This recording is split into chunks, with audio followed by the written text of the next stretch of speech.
Hello दोस्तों, हमारे YouTube channel पर आपका स्वागत है। आज हम आपके लिए जीके के इम्पोर्टेंट क्वेश्चंस लेकर आए हैं जो कि ऑल कॉम्पिटिटिव एग्जाम की दृष्टि से काफ़ी महत्वपूर्ण हैं। ये क्वेश्चन जो है एनसीईआरटी बुक से लिए गए हैं और ये ऑब्जेक्टिव बेस्ड क्वेश्चंस हैं। ये प्रीवियस पेपर में आ रखे हैं ये क्वेश्चंस। ओके, चलिए स्टार्ट करते हैं क्वेश्चन नंबर 1 से। भारत में सबसे अधिक संपत्ति वाला राज्य कौन सा है? यानी भारत में सबसे ज़्यादा संपत्ति किस राज्य के पास है? तो इसके ऑप्शंस देखेंगे, तमिलनाडु, बी महाराष्ट्र, सी केरला और डी कर्नाटक। जो भारत में सबसे अधिक संपत्ति वाला राज्य है वो महाराष्ट्र है। क्वेश्चन नंबर 1 का राइट आंसर होगा बी। क्वेश्चन नंबर 2, भारत का कितना परसेंट आबादी कृषि उद्योग पर निर्भर है? ए 60%, बी 70% और सी 58.9% और डी अन्य। यानी कृषि उद्योग पर कितने परसेंट आबादी निर्भर है? तो इसका आंसर देखेंगे 58.9, यानी 2 का जो सी आंसर है 58.9% आबादी कृषि उद्योग पर निर्भर है। क्वेश्चन नंबर 3, राष्ट्रीय पदार्थ से सकल लाभ में कितना परसेंट कृषि का योगदान है? यानी कि हमारे भारत में सकल लाभ जो है वो कितने परसेंट कृषि उद्योग में योगदान देता है? ऑप्शन देखते हैं, ए 17.5%, बी 17.9%, सी 20% और डी अन्य। तो जो राष्ट्रीय पदार्थ से सकल लाभ है वो 17.5% कृषि उद्योग का योगदान होता है। क्वेश्चन नंबर 3 का राइट आंसर होगा ए। नेक्स्ट, जीडीपी के आधार पर भारत का स्थान है? ए 5, बी 3, सी 7 और डी 13।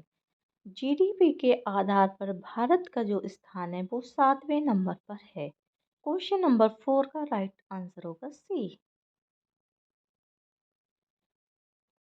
नेक्स्ट क्वेश्चन देखते हैं, पीपीपी परचेसिंग पावर पैरिटी के आधार पर भारत का स्थान है। यानी पीपीपी के आधार पर भारत का जो स्थान है, इसका ऑप्शन देखेंगे, ए 4, बी 9, सी 7 और डी 3।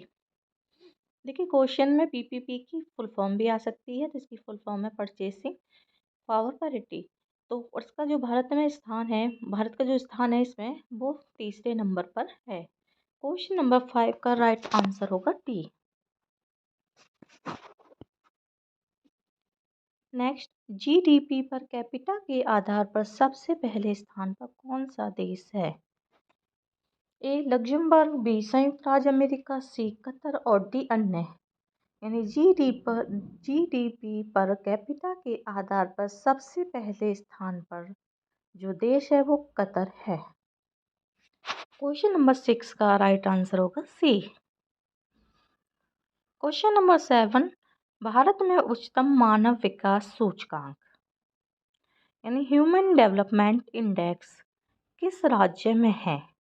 सबसे ज़्यादा मानव विकास सूचकांक हमारे इंडिया में किस राज्य में है? ऑप्शंस देखते हैं, गुजरात, बी केरला, सी तमिलनाडु और डी महाराष्ट्र।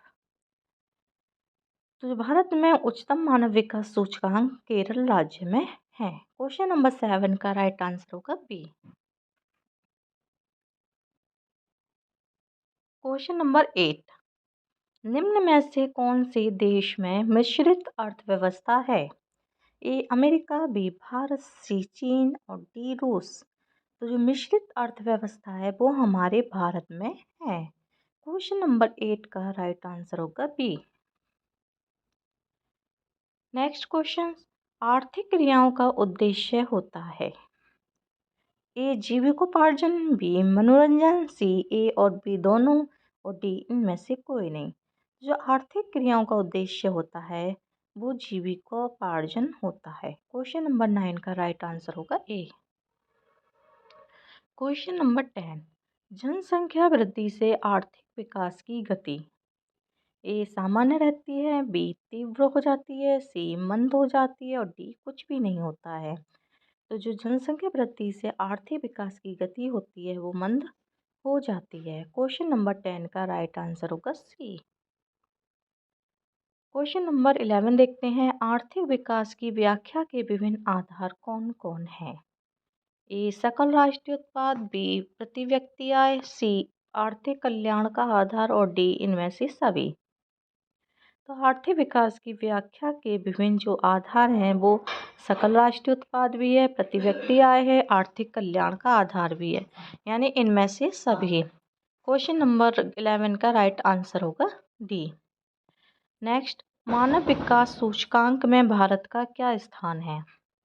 ए 126, बी 127, सी 129 और डी 128। तो मानव विकास सूचकांक में जो भारत का स्थान है वो 126वें नंबर पर है। क्वेश्चन नंबर 12 का राइट आंसर होगा ए। क्वेश्चन नंबर 13 देखते हैं, पहला मानव विकास सूचकांक किस अर्थशास्त्री ने तैयार किया था? ए प्रोफेसर अमर्त्य सेन ने, बी महबूब अल हुक ने, डी डॉक्टर मनमोहन सिंह ने या इनमें से कोई नहीं।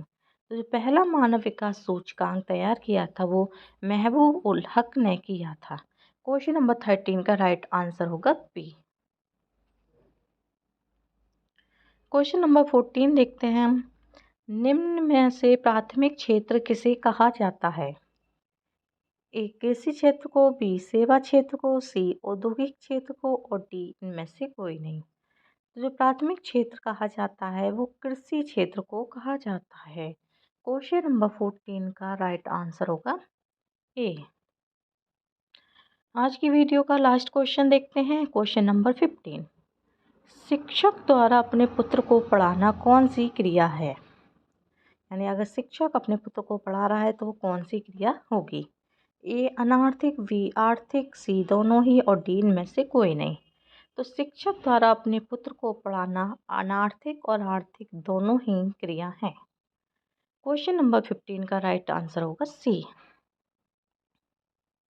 आज के लिए इतना ही। Thank you for watching.